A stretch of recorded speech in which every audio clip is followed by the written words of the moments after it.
Bismillahirrahmanirrahim. Welcome to the online classes. This is lesson number 6, part 1. Today we will learn about the essay writing, and the topic of this lesson is types of essay.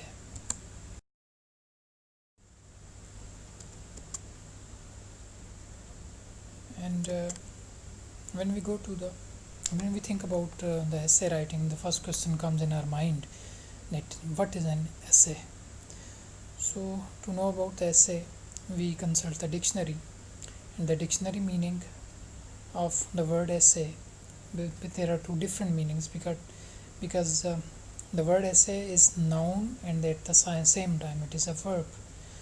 When it is noun, it means a short piece of writing on a particular subject. For example, essay writing is not an easy task. This is his first essay in driving.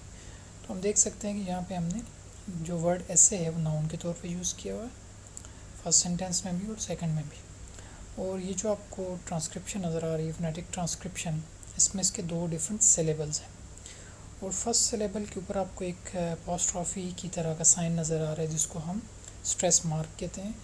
और stress mark ये show करता है कि stressed syllable कौन सा है. तो यहाँ पर एस ए, तो एस जो है वो स्ट्रेस्ड है और ए अनस्ट्रेस्ड है. Now we go to the verb. यहाँ पे आप देख सकते हैं ए साउंड जो है वो अनस्ट्रेस्ड है, और जो स्ट्रेस मार्क है वो सेकंड सिलेबल के स्टार्ट में है. It means second syllable is stressed, so it is अ से. एंड द मीनिंग ऑफ से is an attempt or effort.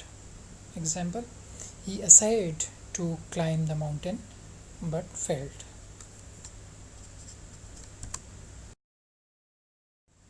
What is the meaning of essay in context? An essay is a short academic composition. In composition, however, an essay is a piece of non-fiction writing that talks or discusses a specific topic.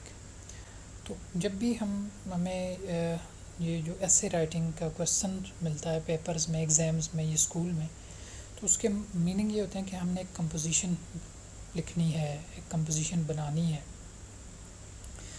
और उसमें आपको कोई ना कोई topic दिया जाता है, और उस टॉपिक का आपने फेवर में या किसी टॉपिक में अगेंस्ट आपने लिखना होता है, या उसको डिस्क्राइब करना होता है, या नरेट करना होता है. तो डिफरेंट स्टाइल्स में आपने ऐसे राइटिंग करनी होती है. और ये नॉन फिक्शन राइटिंग है, एक जैसे हम बोलते हैं it is a prose type, not a poetry.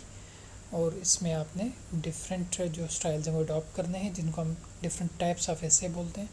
आगे हम इसको देख सकते हैं कि वो कौन कौन से डिफरेंट स्टाइल्स या डिफरेंट ऐसे. So there are basically four major types of essay: narrative essay, descriptive, expository and persuasive. तो ये चार मेजर टाइप्स हैं. There are different types, there are more different types, और भी टाइप्स हैं, लेकिन जो मेन टाइप्स हैं फोर, वो यही फोर हैं, और हम इन्हीं को यहाँ पे डिस्कस करेंगे. First of all is the narrative essays. तो हम कह सकते हैं this is a telling a story, but it is not only a story. आपने ये स्टोरी ऐसे डिस्क्राइब करनी है कि जो रीडर है आपने उसको कंपेल करना है to visualise for imagination. So in a narrative essay the writer tells a story about a real life experience. While telling a story may sound easy to do, the narrative essay challenges students to think and write about themselves. तो narrative ऐसे में आपको खुद सोचना पड़ेगा, focus करना पड़ेगा, फिर आप उसके कुछ पॉइंट्स बना सकते हैं, हेडिंग्स बनाएंगे, फिर उसको पैराग्राफ की शक्ल में लिख सकते हैं. तो अब नैरेटिव ऐसे में फॉर एग्जांपल आपको कहा जा सकता है जी write an essay when about your visit to the Murree, Islamabad, Lahore और सम historical place.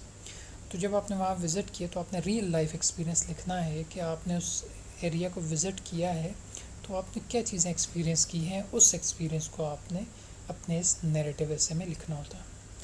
When writing a narrative essay, writers should try to involve the reader by making the story as vivid as possible, so clear and seems real. तो आपने जो ऐसे writing में किसी चीज़ को describe कर रहे हैं, नरेट कर रहे हैं, सॉरी, एक स्टोरी बयान कर रहे हैं, तो वो इतनी अच्छी तरह से बयान करें कि उसके अंदर डाउट्स ना रहें, बल्कि वो ऐसा ही लगे जैसे रियल लाइफ में कोई रीडर जो है वो उस एरिया को विज़िट करता है. The fact that narrative essays are usually written in the first person helps engage the reader. जब भी नैरेटिव एसेज लिखे जाते हैं उन फर्स्ट पर्सन प्रोनाउन यूज़ किया जाता है, लाइक आई और वी. अगर writer singular first person use कर रहा है तो वो प्रोनाउन आई यूज़ करेगा.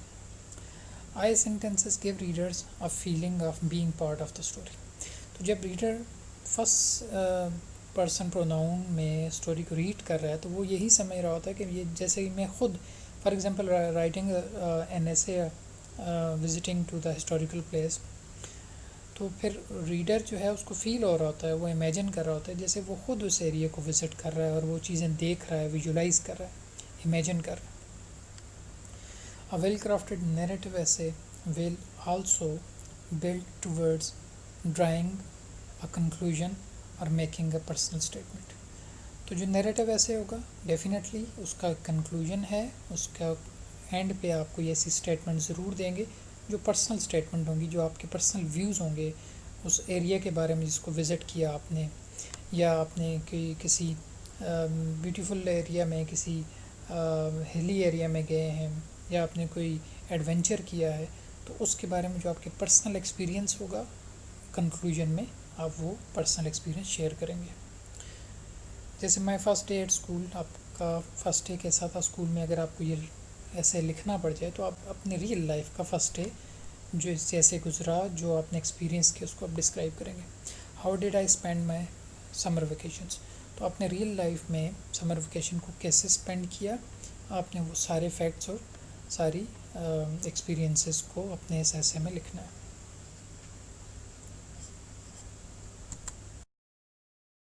Next type of the essays descriptive essays. We call it painting a picture. तो इसमें आपकी वोकेबलरी, आपके सेंटेंसेस, वर्ड्स ऐसे चूज़ करेंगे कि जो रीडर है वो हर चीज़ को इमेजिन कर रहा होगा और जो चीज़ आप डिस्क्राइब करेंगे उस चीज़ को विजुलाइज करेगा. A descriptive essay paints a picture with words. A writer might describe a person, place, object or even memory of special significance. For example, अगर किसी स्टूडेंट को कहा जाता है write an essay about your favorite personality, वो अपनी teacher को अगर डिस्क्राइब करता है तो फिर वो टीचर की वो ट्रेड्स, वो क्वालिटीज़ डिस्क्राइब कर रहा होगा. तो रीडर जो है वो उन ट्रेड्स को, उन क्वालिटीज़ को ऐसे जज करेगा, ऐसे देखेगा जैसे वो इमेजिन कर रहा है, विजुलाइज कर रहा है उस पर्सनैलिटी को. However this type of essay is not description for description sake. इसका मतलब सिर्फ डिस्क्राइब ही नहीं करना है, लेकिन डिस्क्रिप्शन ऐसा हो उसको इमेजिन भी किया जा सके. The descriptive essay strives to communicate a deeper meaning through the description. Description इतना अच्छा हो कि आप इतने अच्छी तरह से और ऐसे वर्ड्स यूज़ करें कि आपका कम्युनिकेशन का जो वर्ड्स यूज़ कर रहे हैं, जो सेंटेंसेस हैं, वो रीडर को फोर्स करें, कंपेल करें विजुलाइज करने पे, इमेजिन करने पे. In a descriptive essay the writer should show not tell. हाँ जी, दिस इज़ वेरी इंपॉर्टेंट. आपने सिर्फ कुछ बताना नहीं है, स्टोरी नहीं सुना रहे आप डिस्क्रिप्टिव ऐसे में. आपने रीडर को कंपेल करना है to imagine things, to visualise things through the use of colorful words and sensory details. The best descriptive essays appeal to the reader's emotion with a result that is highly evocative, means producing strong feelings. यानी आपने इतना अच्छा describe कर देना है कि जो reader है वो उसके इमोशंस, उसके जज्बात को उभारे और वो इस हद तक उसके अंदर इमेजिनेशन आ जाए कि वो ऐसे पढ़ने के बाद फील करे कि जिस एरिया को, जिस चीज़ को या जिस पर्सनैलिटी को आपने डिस्क्राइब किया, अब वो 100% उसको, उसके बारे में जान चुका है.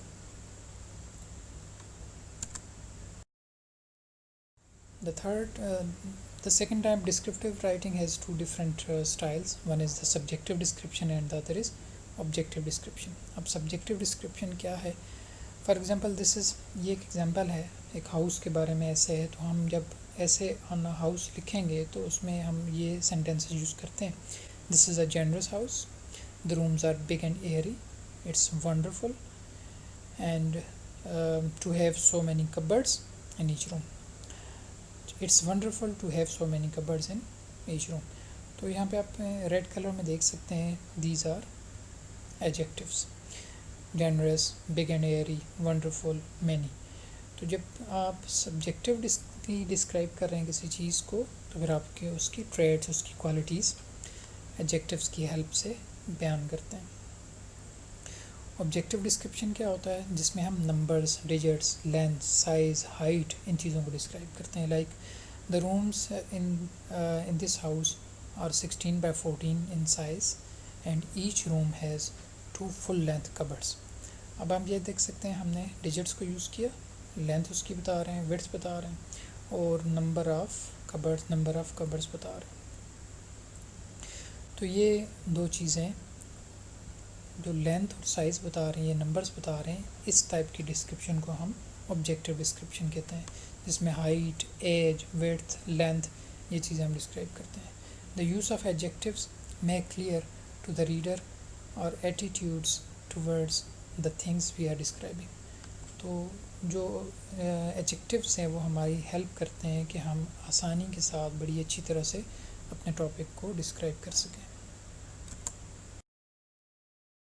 The third type of essay is expository essays.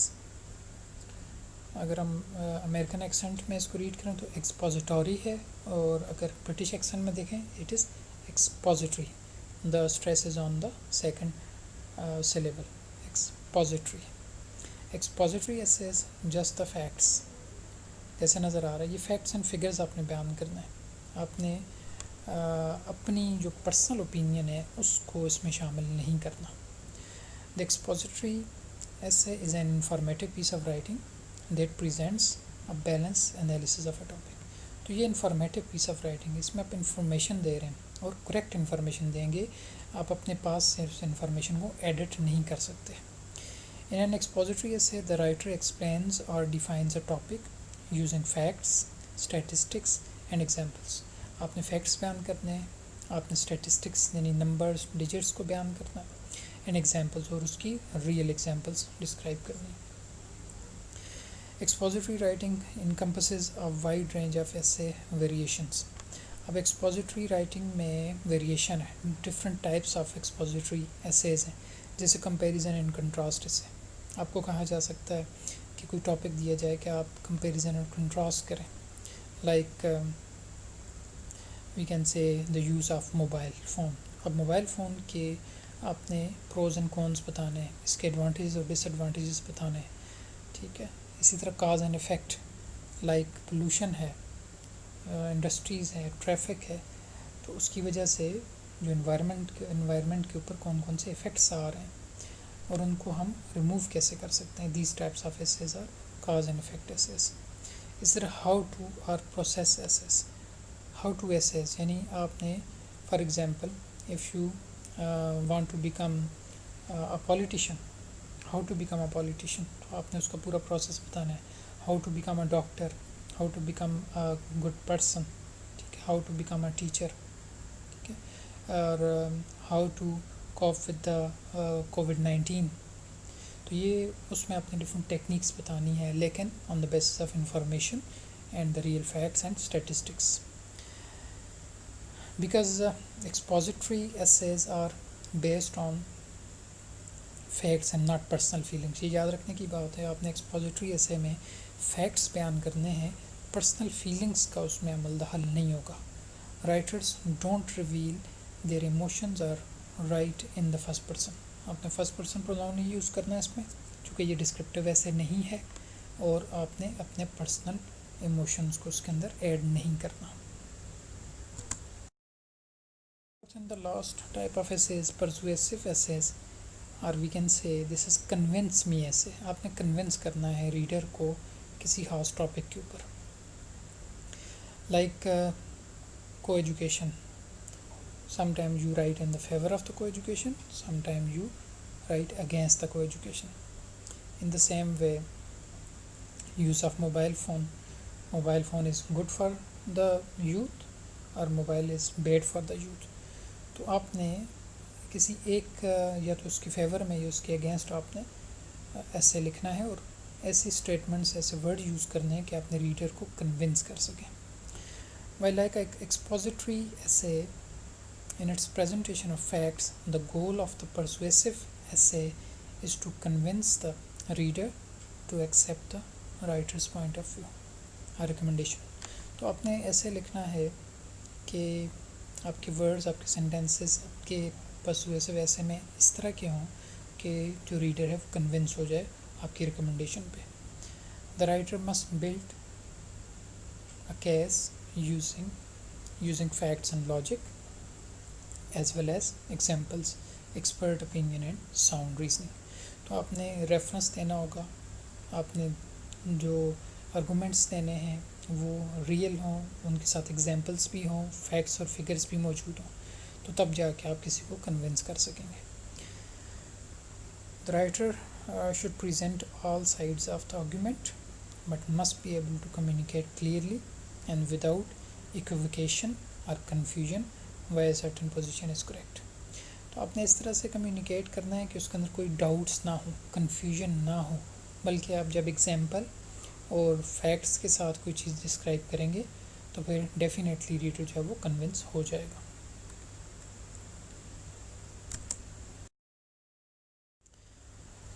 Now the review of the lesson. Today we have learned about the essay. That essay is a short academic composition. The word essay is derived from a French word essayer or essayer, which means trail. In composition, however, an essay is a piece of non-fiction writing that talks or discusses a specific topic. तो इसमें थोड़ा सा add किया मैंने कि जो word ऐसे है फ्रेंच वर्ड से डिराइव किया गया है और इसके जो मीनिंग है, डिक्शनरी मीनिंग या फ्रेंच में इसका मीनिंग है ट्रेल. और लेकिन जब कॉन्टेक्स्ट में बात करते हैं तो इसका मतलब यह है a short piece of writing. And writing should be non fiction. ये कोई अफसाना नहीं है, ये कोई ड्रामा नहीं है, बल्कि आपने प्रोज फॉर्म में, पैराग्राफ फॉर्म में अपने किसी टॉपिक को डिस्क्राइब करना है, नरेट करना है, या उसमें आपने उसको एक्सपोजिटरी राइटिंग में लिखना है. उसके बाद हमने पढ़ा there are 4 different types of essay. Descriptive essay means when we have to describe something. तो डिस्क्रिप्टिव ऐसे में 2 टाइप्स ऑफ राइटिंग थी. एक सब्जेक्टिव राइटिंग जिसमें हम एडजेक्टिव यूज़ करते हैं, किसी की क्वालिटीज़ या ट्रेड्स को बयान करते हैं. और ऑब्जेक्टिव राइटिंग में हम उसकी लेंथ, हाइट, वेट, नंबर्स और डिजिट्स का यूज़ करते हैं. दूसरा था नैरेटिव ऐसे. हमने नैरेटिव ऐसे बारे में पढ़ा. Basically this is telling a story but not only a story, बल्कि आपने स्टोरी को ऐसे लिखना है कि जो आपका रीडर है जिस चीज़ को आप नरेट कर रहे हैं, जिस स्टोरी को, जिस इंसिडेंट को, जिस इवेंट को, जिस पर्सन या प्लेस को, तो रीडर उसको विजुलाइज कर सके. नेक्स्ट था एक्सपोजिटरी ऐसे. तो एक्सपोजिटरी ऐसे में हम फैक्ट्स और फिगर्स का इस्तेमाल करते हैं, स्टैटिस्टिक्स का इस्तेमाल करते हैं, अपनी पर्सनल ओपिनियन नहीं दे सकते उसमें. लास्ट वन इज़ परसुएसिव ऐसे. It is also overlapping expository ऐसे. तो ये एक तरह का एक्सपोजिटरी ही है क्योंकि इसके अंदर आप फैक्ट्स एंड फिगर्स यूज़ करेंगे, लेकिन आपने किसी टॉपिक के फॉर या अगेंस्ट आपने लिखना है और अपने रीडर को कन्विंस करना है कि आप जो लिख रहे हैं, आप जिस चीज़ को फेवर कर रहे हैं वही सही है. तो उसके लिए आपको रिकमेंडेशन जो है वो देनी पड़ेंगी on the basis of facts, figures and examples. Next lesson इंशाल्लाह will be about how to write an essay. कि ऐसे को लिखा कैसे जाए, उसको पैराग्राफ में कैसे लिखना है, उसकी डिफरेंट उसके जो पार्ट्स ऑफ द ऐसे हैं वो कौन कौन से हैं, और कुछ टिप्स आपको दी जाएंगी ताकि आप आसानी से ऐसे लिख सकें. At the end I would like to request you like, subscribe and share this video and hit the bell icon for upcoming lessons. If you have any question or queries or suggestions, you can send me on my email akiltefler@gmail.com. Thank you very much.